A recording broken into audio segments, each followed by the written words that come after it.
Welcome to the IREL podcast.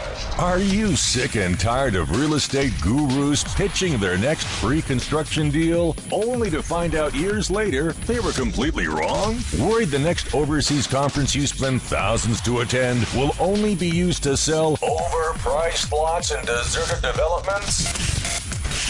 Join thousands of other international real estate seekers who are looking for their place in paradise without a sales pitch. Straight from your host, Taylor White. Hey, real estate seeker. Welcome to the Overseas Property Insider Podcast. I'm your host, Taylor White. I am proud to say this episode is brought to your earbuds courtesy of my friends at Bed and Breakfast. If you own or manage a small inn or bed and breakfast, why don't you list it on the world's #1 online B&B directory that comes with an exclusive risk-free 90-day money-back guarantee? Head on over to irelpodcast.com/bed to get started. I am thrilled to once again head back to the land of amazing food and beaches when I sit down and speak with Kathleen Scott from Living in Baja Properties in Northern Baja, Mexico. And as always, we'll get the true story on the local real estate scene and have you coming away wanting to investigate its local property market further or cross off your shortlist entirely and continue listening. Right now from Kathleen, you will learn the reasons why more and more Americans and Canadians are retiring to this part of Mexico and why it offers such amazing value for your money. Reveals that she believes the crazy flipping days of old are long gone and what strategies you need to consider instead. Exposes the types of properties most needed in Northern Baja today, including big name hotels, gas stations, grocery stores, and small emergency centers, and much more. And don't forget, if you're listening to this podcast and want to grab Kathleen's contact details, links on buying or selling Northern Baja real estate, or any other show notes, head on over to irelpodcast.com/34. Grab me some fresh lobster with butter, or maybe some ceviche with lime, and throw in another cold one while you're at it. In case you can't tell, I'm excited. Let's get Kathleen on the phone. What's going on, Kathleen? It's Taylor White. I'm excited to have you on our podcast today, straight from Northern Baja, Mexico. So we can get to know you personally. Tell us more about yourself and where your stomping grounds were before you ended up in Northern Baja. Well, Taylor, I spent the majority of my life living in Southern California, mainly Orange County. I lived in Newport Beach, Irvine, Dana Point, San Clemente, to be exact. And I was in real estate most of my life. Well, Kathleen, I have to ask you, we have listeners from 45 countries currently. It's early March. Make us all completely jealous. What's the weather like today? Oh, gosh. Well, it's in the high 60s, low 70s, a little bit cloudy. We have had the most wonderful winter weather here. It's been almost like summer. Had a few days of rain, but it wasn't cold. And I watch the news around the world, and I feel so sorry for people who have to live where they are living with the bad weather that they have. So jealous, Kathleen. And so we can get a better idea of you professionally. Give us your brief resume leading up to Living in Baja Properties. Sure. My professional real estate experience is about 40 years, and it started in Newport Beach with a property management job with the Irvine Company. I was the assistant sales manager for an 800-unit community called Park West, and that job grew into supervising several multifamily housing communities, developing company procedure manuals, working with the sales managers of each project, training them on the new procedures and forms. I then worked for Ponderosa Homes in their multifamily and office property management division. I started to see how much money the salesmen from Coldwell Banker were making, doing the same thing I was doing. So I applied for a sales position with Coldwell Banker in their Newport Beach commercial office, and I was told this was not a woman's job. but they would place me in their home resales division. So I worked with them there for a couple of years, and I decided to go into new home tract sales for several developers in Orange County. I worked as a sales director for projects in Dana Point, San Clemente, and Whittier. I managed to get my feet wet for a couple of years working with loan sales, and I spent 6 years in the timeshare industry. While talking about all of the many places one could vacation to in all of these exotic places around the world, I decided to take a vacation at one of the 5-star timeshare resorts in Cabo San Lucas. It's called Club Cascadas. I absolutely fell in love with the resort and the area, and I asked for a job. They hired me on the spot, and within 30 days, I moved to Cabo San Lucas. Kathleen, I have to ask, you have an amazing track record. Which job was your favorite? Oh, wow. Well, I enjoyed all of my jobs, but I have to tell you the most interesting ones was timeshare sales, because I met such a variety of people, and it was amazing to me to find out how people enjoyed their vacations. Everybody, it's quite different for everyone. Well, Kathleen, we are always fascinated to learn about which countries people have considered and why. Now, why don't we delve deeper into Mexico as a whole, and then why you chose Northern Baja in particular versus other popular locations? Well, I worked in Cabo San Lucas for a couple of years, and it was very hot there in the summertime, extremely hot. It was bearable. And it was a 2-hour flight or a 22-hour drive to Southern California. And I only got up to see my family and friends twice a year. So I moved back to Southern California. And, I always liked living in Mexico. I liked the people. And when I had an opportunity to move here about 6 years ago, I jumped on it because I had the opportunity of getting across the border in only 45 minutes, but still having the easier lifestyle living in Mexico. So, Kathleen, pretend that we are all looking at a map. We can see Mexico. We can see Southern California. Better explain where Northern Baja is. Well, San Diego is our border city, and where I currently reside and work is only 45 minutes south of the border in San Diego and Tijuana. And then another 45 minutes south of me is Ensenada.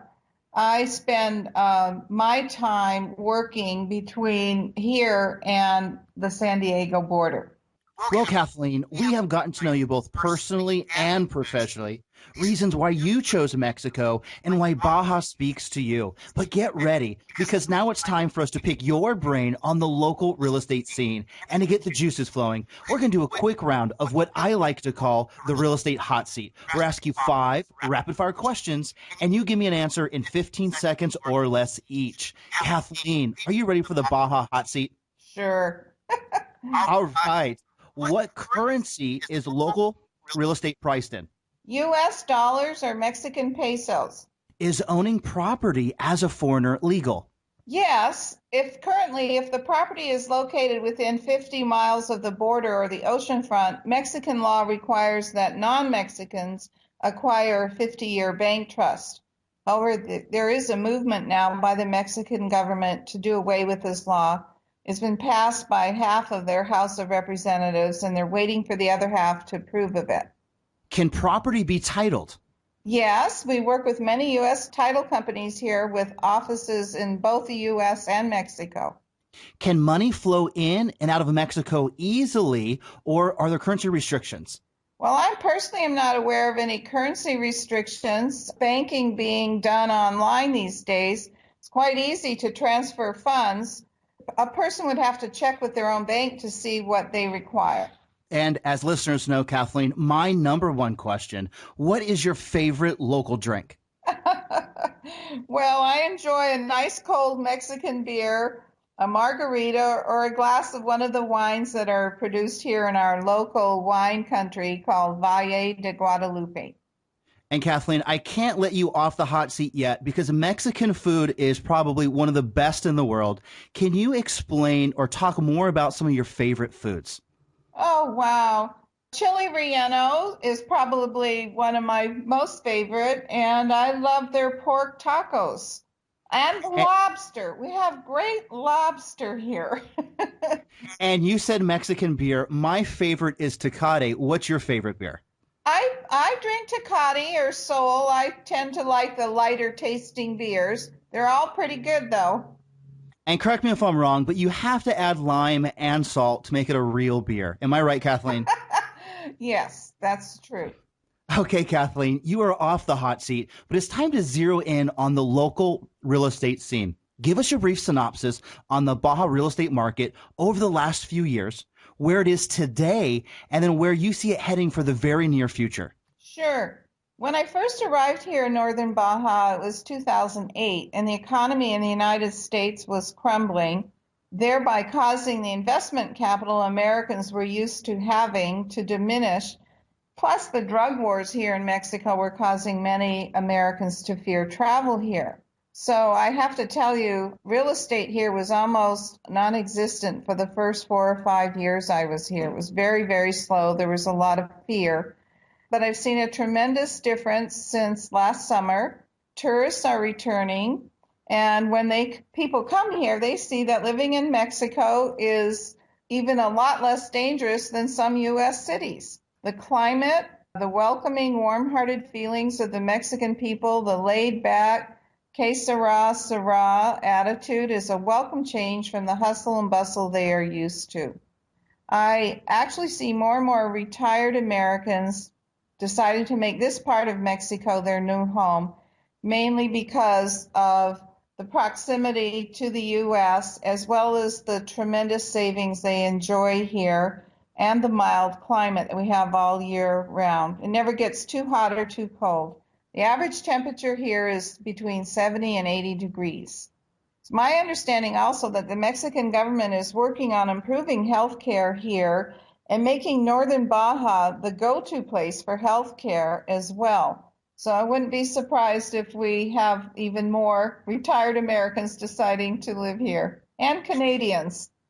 And then, Kathleen, we have listeners from 45 countries currently. Do you have to be fluent to live in Northern Baja? Can you get by on okay Spanish? Or if you really want to rough it, you don't have to learn it at all? Well, I would say you don't really have to learn it because you will run into people who can, who understand English and will translate for someone who doesn't. I call it taco stand Spanish. The only kind that matters, Kathleen. Yes, yes. Well, Kathleen, you have us sold on Mexico as a destination, Northern Baja as a location, and then its real estate outlook within the near future. Of course, you don't have a crystal ball. I sure as heck don't. No one does. But that is why I think it's so vitally important to get on the ground insight from local real estate professionals. And yes, Kathleen, I just used the words local and on the ground in the same sentence to drive home a very important fact. You are not some newsletter writer who might spend a few days in Baja and then send out emails with hot buys calling yourself a Mexican real estate guru. You are there in the trenches on a daily basis, dealing with local buyers, sellers, agents, lawyers, and every facet of the real estate business. Kathleen, break this down even further for us. Pretend you are Google Maps or Google Street View. What streets, neighborhoods, or parts of the city are we talking about in Northern Baja? Well, I think if you can imagine yourself in a car driving south from San Diego, the first communities you would run into would be Playas Tijuana. All of the communities I work with have ocean views or are actually on the ocean front. In Playas Tijuana, they have high-rise condominiums called Park Towers, and it's only a 10-minute drive from San Diego to this city. This community is across the street from the famous Bull Ring, and there's also a large hospital there. There's another community up on the hill called Puesta del Sol with beautiful ocean view condos overlooking the entire city of Playas Tijuana. If you drive just about 5 or 10 minutes south, you'll run into Real del Mar with its golf course and country club, and private schools. And then we're getting towards northern Rosarito Beach. You'll see Las Olas, a very upscale oceanfront condominium project, as well as Naus, which is an elite oceanfront green condo living experience. Both of these communities across the highway from the new Ocean View Convention Center. About 5 minutes later, you'll be in downtown Rosarito Beach, and the world-famous Rosarito Beach Hotel has built some new condos that are quite lovely, right on a sandy beach with horseback riding, tons of restaurants. And then I could talk about La Jolla, a very beautiful condominium project also on the sandy beach. And then a little farther south, what I call South Rosarito, you'll run into Calafia condos, Club Morena, Las Gaviotas, Las Ventanas. And now we're at about kilometer 45 or 50, which is 35, 40 miles south of San Diego, and you run into a community called Mission Viejo. Those are 1- and 2-story homes on the ocean front, and then a high-rise condo called Palacio del Mar. They've just lowered their condo prices to $279 starting, and they were originally listed at $400,000. And then you come to Puerto del Mar, which is considered the most northern part of Ensenada. And right in that area, you'll find Punta Piedra, Baja Mar Homes, which is a condo, hotel, and country club community with 27-hole oceanfront golf course. And they also have a community in there called Santa Barbara Condominiums. And then the coup de grace is our small marina community called La Salina. And then, Kathleen, before we move on to types of properties, do you handle buyers, vacation rentals, and sellers? Oh, definitely. Not only vacation rentals, but long-term rentals. I think it's important for somebody to come down and stay here for a while, see if they really would like to, what there is to do and get the feel of it before they buy something. So you're a big fan of you should rent before you buy? Yes, I am. Okay, Kathleen, now that we have locations in mind, what types of properties do you recommend? And first, let me give you a few brief examples of what I mean. Are we talking about buying pre-construction units for capital appreciation that we later flip? Are we talking about buying completed apartments, houses, or office spaces to generate rental income? Or are we talking about buying land to either sell as is or subdivide into smaller tracts? Kathleen, give us a better idea of what you are talking about today. Well, to be honest with you, it's my opinion that the flipping days, DAZE, is or are over. Housing prices have fallen 40 to 50% of what they were in 2008, like most places in the United States have. 2,000 to 4,000 square foot ocean view lots with or without water and electricity or paved roads are going for $15,000 to $40,000. You can build a home here for $60 to $100 a square foot in as little as 6 to 7 months. And we also have quite an inventory of already built homes and condos. They were purchased or built during the craze when prices were going up in the United States and people had a lot of cash that they could pull out of their homes, and they invested down here. And so a lot of owners are willing to almost give those away because they've moved back to the United States, and others are just holding out for the market to turn up again.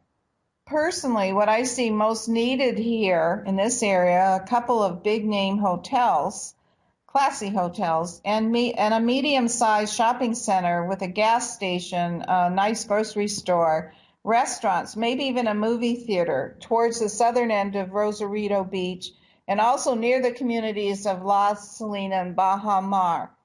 Also, small emergency centers would probably be a good investment. We have a very beautiful, large, and modernized oceanfront RV park called Baja Seasons, just north of the small boat harbor at La Salina. It's a 5-star RV park with all of the amenities, clubhouse, restaurant area, pool, as well as motel rooms. And I'd like to see that utilized more. Get these RVers down here. And then, Kathleen, before we move on to prices, I wanted to hit on something. What kind of clientele do you normally deal with? Is it snowbirds that are there a few months out of the year? Is it people going to stay there for several months, like 6 months? Is it people living full time? What type of clients do you normally deal with? Well, I see a lot of people who used to travel here when they were younger. I also have clients who are Mexicans that moved to the United States and are now considering investing here in Baja to have their retirement home. I don't see too many people that this is their very first time here, to be honest with you. So it's people that have visited and are coming back again, or it's people that used to live there, could be in the States, and then are going back there again. Yes. Okay, Kathleen, now I'm going to hit you up with a two-part question that I know everyone wants to know, and you have to give us a general range, so some price points in mind. Here they are. Part one, what would be the price range of what we are talking about? Maybe give us a starting price point at the low end to a final price point at the high end. And Kathleen, just to clarify, I'm talking about total purchase price. Well, I would say you could find condos ranging from 85,000 all the way up to $1 million. The $1 million ones are few and far between, but there are some projects that, have condos in the 650 to $1 million range. But most of the sales in this area hover around $200,000 to $400,000. 1, 2, or 3-story homes can go for as little as $100,000 to $800,000, close to or right on the beach. And then, Kathleen, I'm going to transition to a part two. I know it's tough, but I'm going to ask it anyways. What would be the cost per meter just for a general range? Well, if you're just talking about land, we're looking at $8 a square meter to $200 a square meter.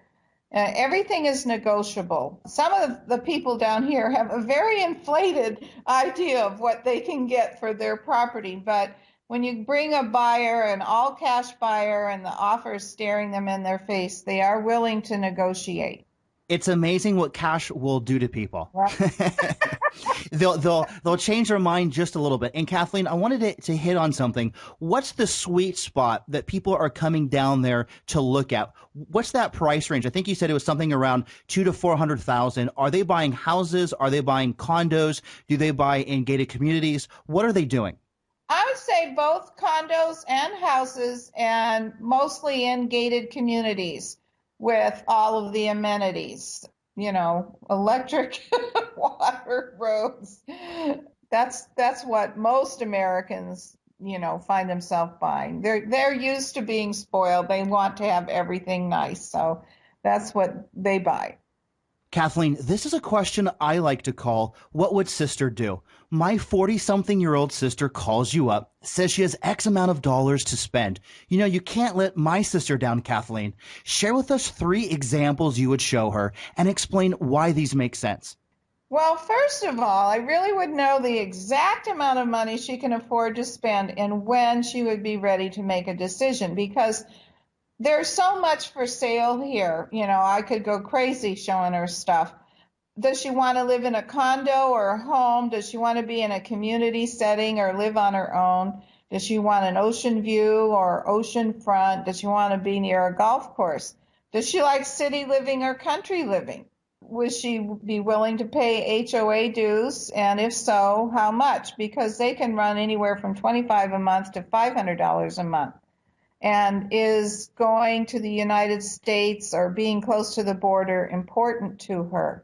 I really like giving my clients a community tour first. I will drive them around all day long and tell them what's going on here and there, showing them the restaurants and things to do so that they can get a really good feeling of what living here is like. I just can't imagine just taking people to see a house or a condo without doing this sort of a tour.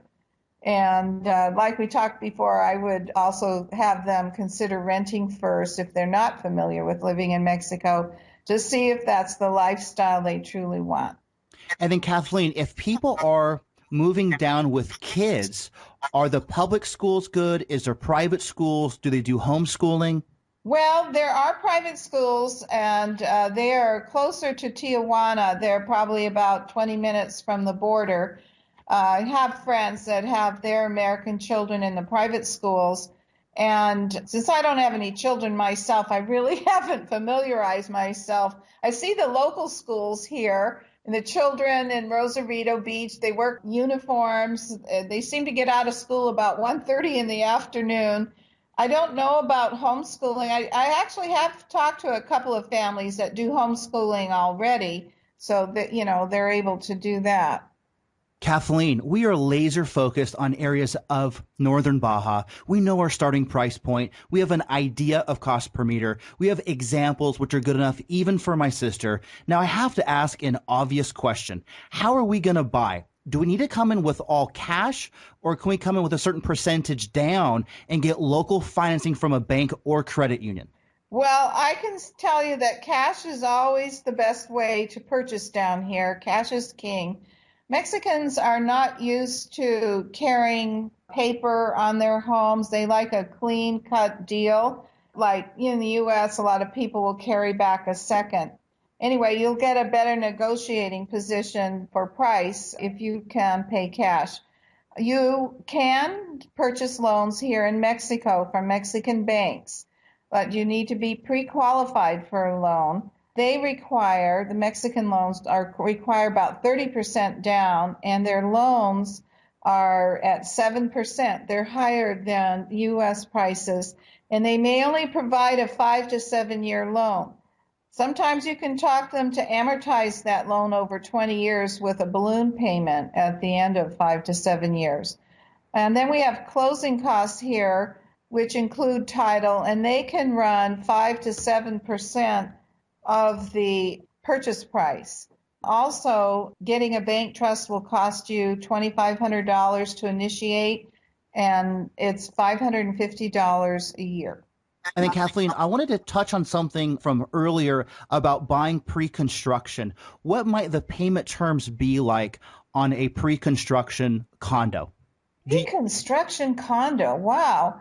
I don't recommend anybody doing that because they don't always get finished being built. I do not recommend ever buying something that's still under construction. It's too scary down here, honestly. There are enough condo buildings that are already completed, and all you have to do is build out the inside.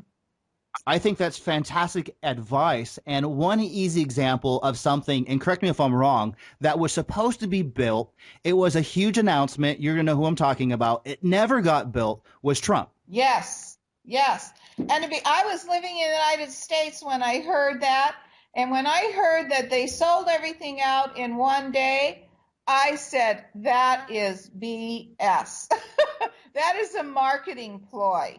And I just watched that and saw what happened. And, if it's too good to be true, it really is. Donald Trump's name isn't as clean as he would like to think it is. That's absolutely correct. And Kathleen, anyone who has ever owned real estate can tell you, you need to have a money exit strategy in place even before you buy. It's something what I like to call, where's the cheddar? You're buying the property to do what with it to make some money. So Kathleen, where's my cheddar? Well, I would say that for purchasing something down here would be to enjoy it. I don't feel this is the time to be thinking you can flip properties and become rich overnight. Everything in Mexico is done slowly down here. Purchasing rental property would be smart. Bed and breakfasts are becoming more and more popular as people are coming down here to vacation. They enjoy staying with someone who can tell them about the area and share their own personal experience, and it makes them feel safer being in the area. Kathleen, I have to ask you one more thing before I let you go. It's Friday. You're in Northern Baja. Make us jealous. What are you going to do tonight? Well, actually, I'm having dinner with a friend and client of mine who just purchased a beautiful condo for $105,000. She lives in San Diego. She comes down here, a couple times a month, and we're going to have dinner at La Fonda restaurant. And what are you going to eat and what are you going to drink? Well, I heard they have a new happy hour menu starting from $3.50 to $7.50, and includes a main course called rosemary chicken. Oh, wow. And you're going to have a Tecate for me, right? Sure.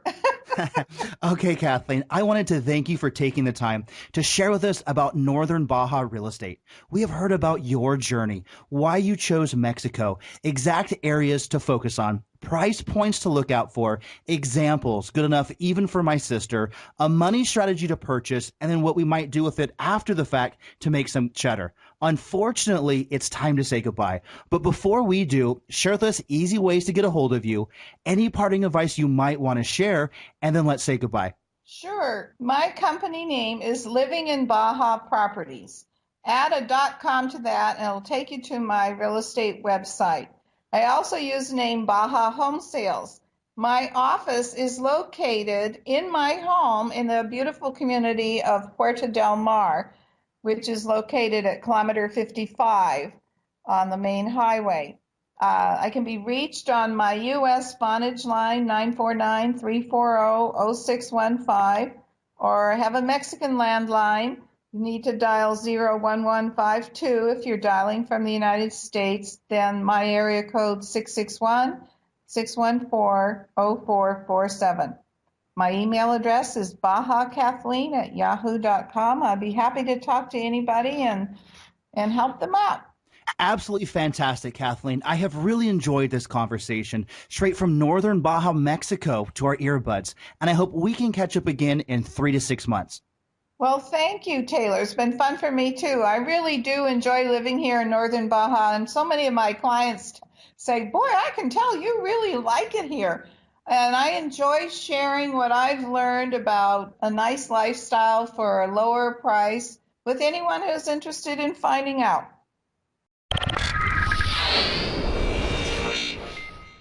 I want to thank Kathleen once again for taking us south of the border and revealing why so many Americans and Canadians are flooding to this part of Mexico.